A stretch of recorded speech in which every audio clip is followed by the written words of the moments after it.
Fala pessoal, tudo bem? Aqui quem fala é Luiz Fernando para mais um vídeo do JM História do nosso minicurso Rumo ao Enem. E no vídeo de hoje a gente vai trazer alguns aspectos relacionados às questões da Idade Média, alguns aspectos gerais que é importante a gente ter uma certa noção em relação a esse processo, tá?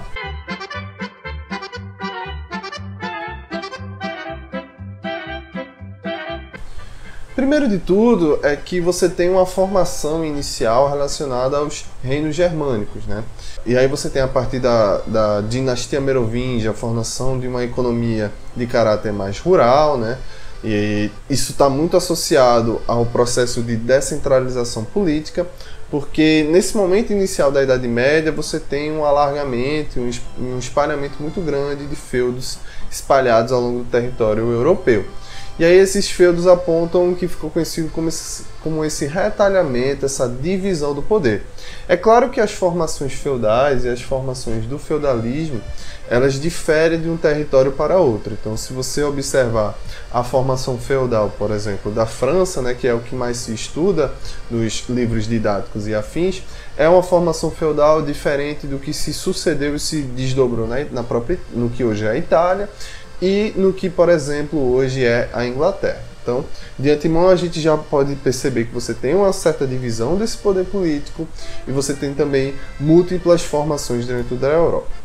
Então, dentro dessa formação desses reinos germânicos, né, desse domínio inicial muito ligado às questões rurais, você tem o estabelecimento de três conceitos, né? O primeiro é a questão do colonato, que é justamente a ligação a partir do solo com os trabalhadores e a concepção desses rendeiros agrícolas, né?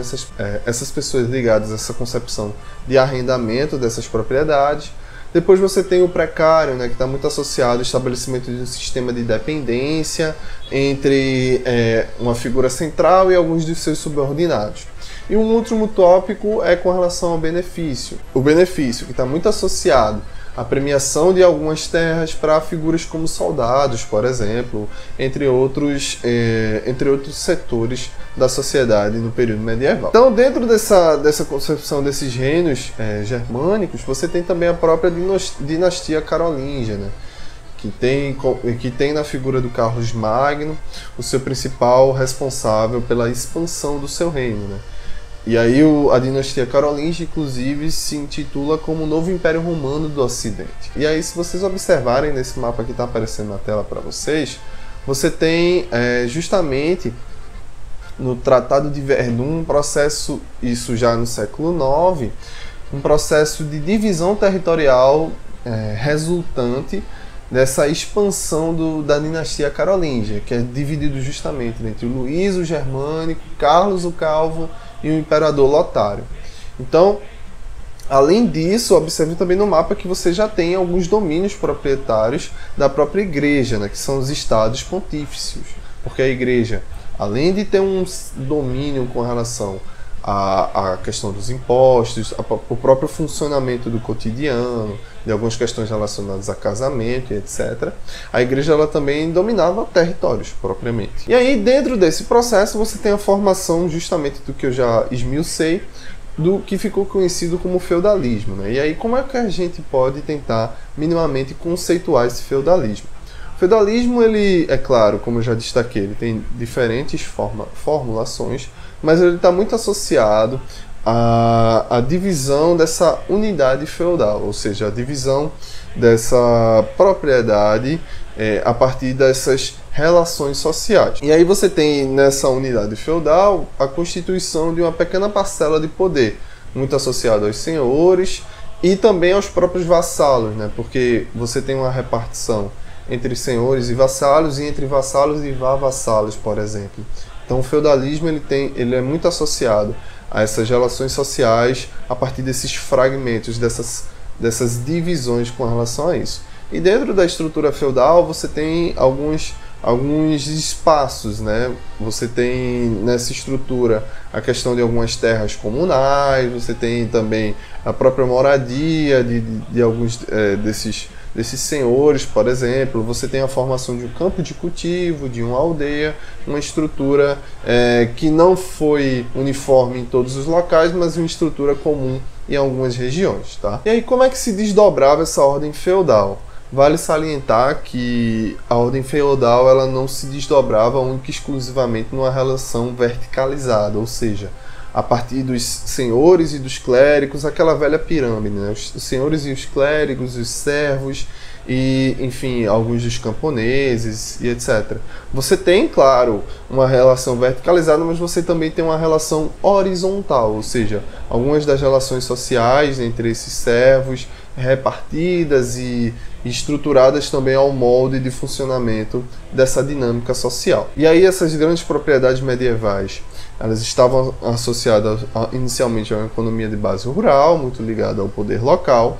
Você tinha também, dentre essas relações, a própria questão da suzerania e da vassalagem, e o feudo, ele também apresentava uma unidade jurídica autônoma, né?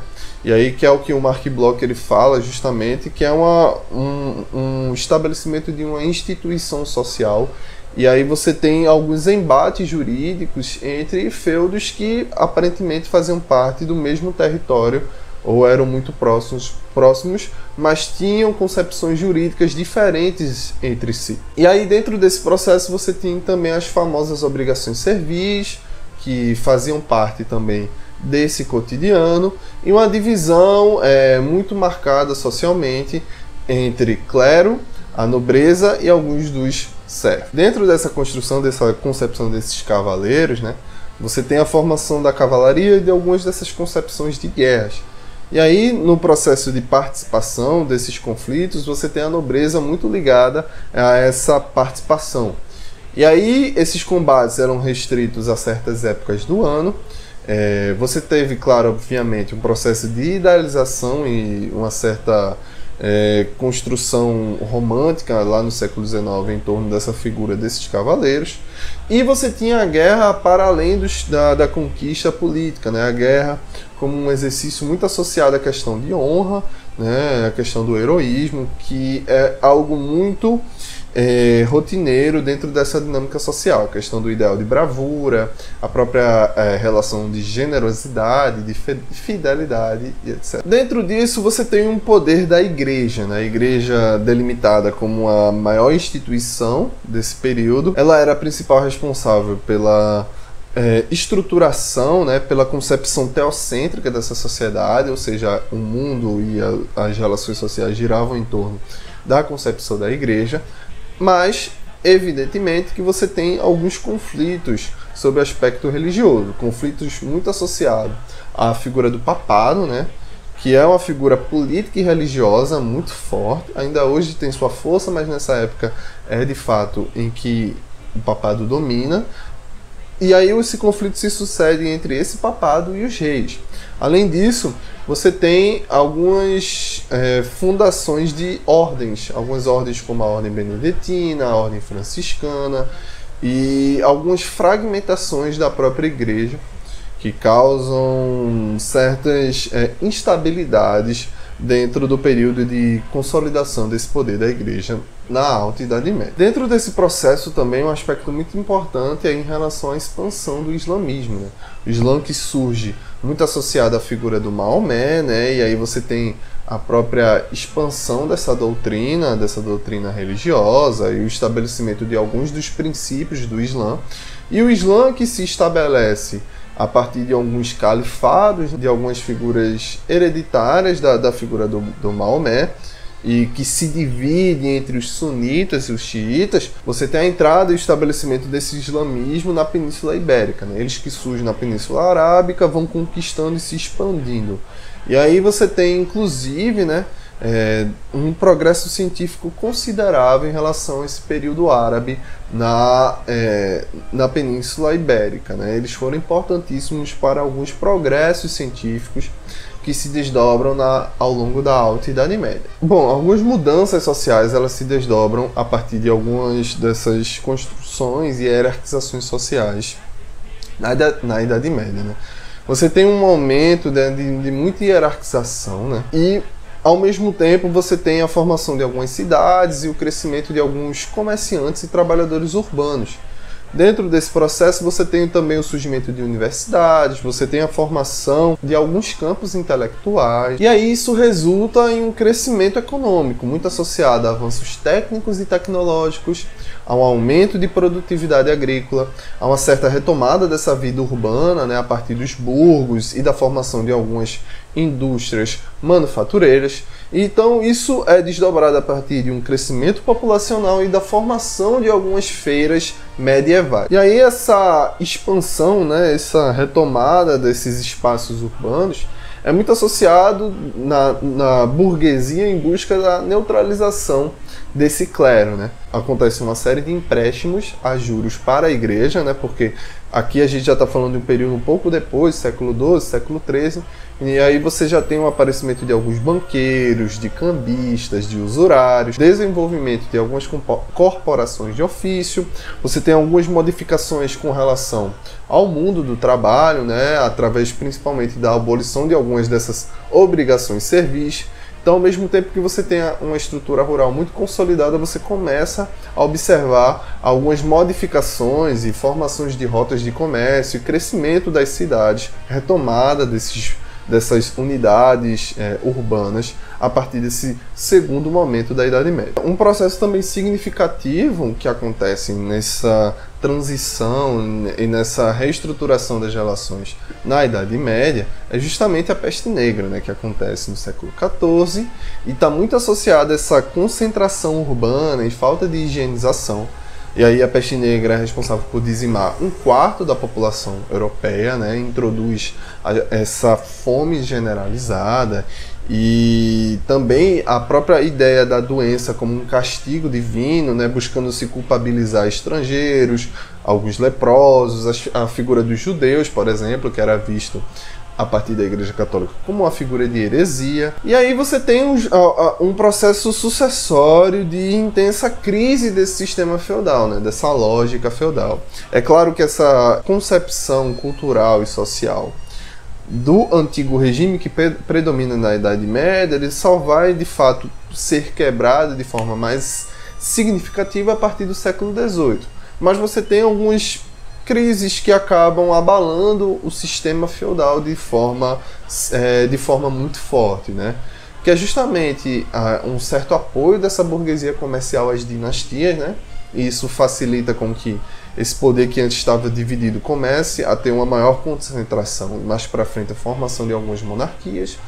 Você tem também o próprio declínio de alguns rendimentos desses senhores feudais, né? De algumas figuras ligadas a essas unidades feudais. Você tem também uma crise monetária, né, que limita algumas dessas forças de produção, que acaba por restringir ainda mais essas dinâmicas rurais associadas às unidades feudais.